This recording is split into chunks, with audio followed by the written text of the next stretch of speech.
Welcome back to another episode of Fig and Farm at Home. Hey, today is Tuesday and we are trying to keep it simple, answering a listener's question in 10 minutes or less. This is all about how to make your bedroom look cute. So we're going to dive right into that in just a minute. Enjoy today's show. It's Quick Tip Tuesday. You have questions, I have answers, and I am so glad to be answering them for you today. If you have a question that you want answered on the show, pop into my DMs on Instagram at figandfarm. Send me an email at figandfarmathome@gmail.com or join the Facebook group and ask there. bit.ly/design101 group. Let's hop to it. Let's answer your question. And if you find value in this, I'm sure someone else will too. So make sure you share with a friend. So today's question comes from Cassie, and she says, how do I make my bedroom look cute? Without knowing where we're starting, here are some things that you can think about. Cassie, have you created a color palette?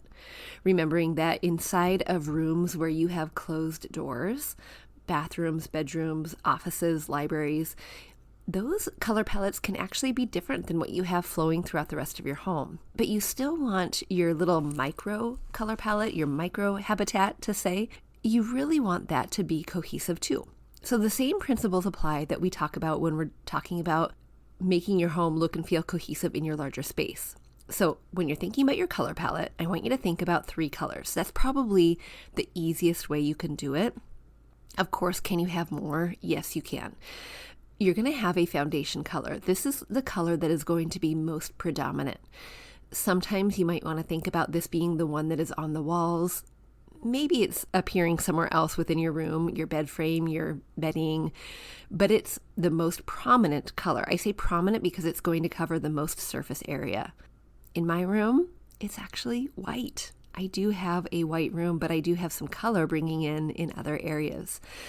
But what is it for you? And you do want to be mindful of when you're in the bedroom, choosing a color, a foundational color that is soothing and relaxing more than it is energizing.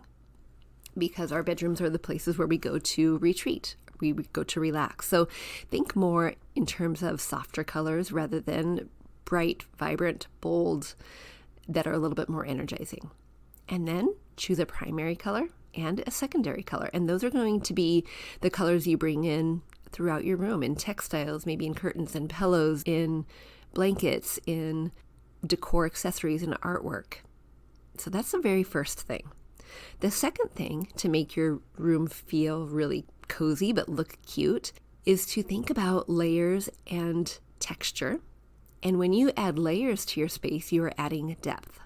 And you're also adding that nuance to design. So when I'm thinking about a bedroom, I'm thinking about layers of pillows. Now, I don't go overboard. I don't have 15 on a bed, though some of the things that we might see on Pinterest or on Instagram might tell us or inform us or influence us to do that. But you can keep it simple. You can have 2. I like to have usually a couple big pillows in the back, like Euro sham size. And then I like to have a couple throw pillows right in front and then maybe a center pillow. So how many is that? 5? And then I want you to think about how you can add layers on your bed as well. And you're going to do that with maybe a throw blanket on the end. The more textural, the better.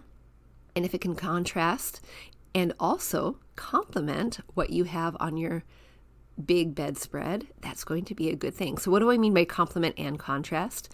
Let's say you have a white bedspread, but you have a mauve, really highly textural throw blanket. The 2 colors are going to contrast.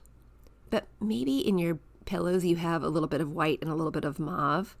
They're going to complement each other. So you don't want that mauve to be appearing just in one place. You want it to be appearing several places throughout your room. This is how we get that cohesive feel when you have the repetition and intentional repetition. But here's my thing, Cassie, one of the things that manufacturers do for us consumers is they create bed in a bag. You know what I mean, right? You go to, we'll say Marshalls or TJ Maxx, Home Goods, Target even, and you find the big bag of bedding that has the duvet cover, it has the pillows, it has the pillow covers, and everything is matchy, matchy, matchy, matchy. And that's sometimes a very good start. But what I want you to think about is adding to it, or even feeling like you have the permission to take one of those pieces away and add your own vibrancy to it. So a lot of times if we just decorate using the bed in the bag, our bedroom will look like it has fallen flat a little bit. And you can infuse your personality by adding some different textiles, like a throw blanket, some extra pillows that might complement that throw blanket, curtains that might complement those. So you want to be mindful of that.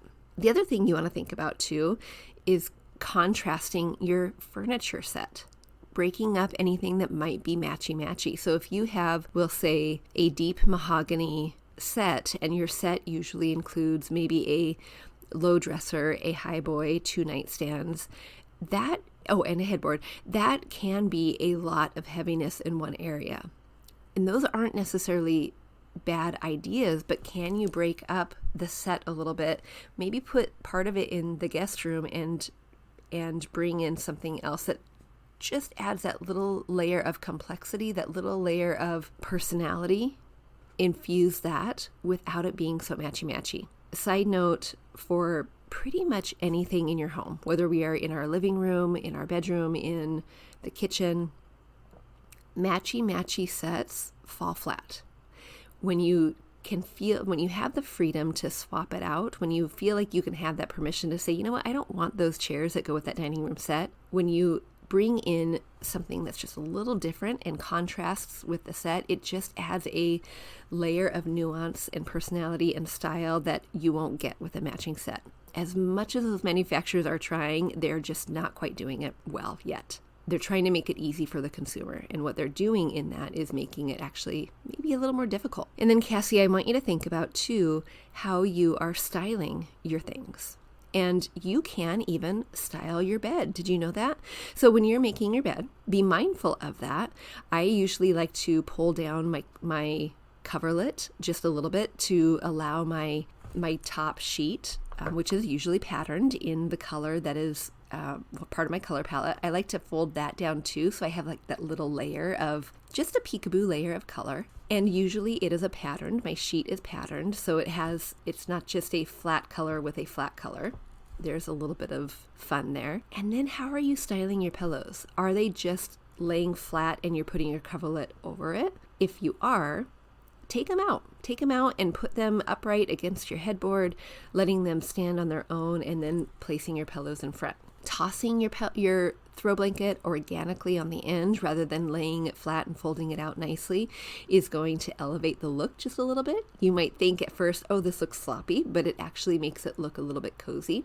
And the more plush that textile is on the end of your bed, the more layers and depth is going to feel like you have created there. And how cozy is that? The other thing I want you to think about too is, do you have that repetition throughout your room? So the color palette you have, where are you seeing it? We've brought in mauve. We said white and mauve, but maybe you have a little bit richer of burgundy with your mauve. Maybe you have a little bit of gold. Where is that throughout your room? And can you pinpoint that almost as if you are making a triangle from one mauve piece to the next, to the next, to the next? And then, do you have space for a small seating area? And if you do, what is enticing you to sit there and use that space as a nice, cozy reading spot rather than a dumping ground for your laundry, which might sometimes happen? Think about what entices you to sit there, what might encourage you to be there at the end of a long day. A candle nearby, a diffuser nearby, a cute little overhead lamp, a table lamp. What would entice you to spend a little time there? All right, friend, I hope that encourages you and inspires you to create a cozy, cute bedroom that you like to retreat to, that can really refuel you after the end of a very long day. And if you want help, you know where to find me, inside Home Design 101, where you learn on your own, but there is bi-weekly coaching and helping and teaching along the way. All right, friend, until next time, I'll see you soon.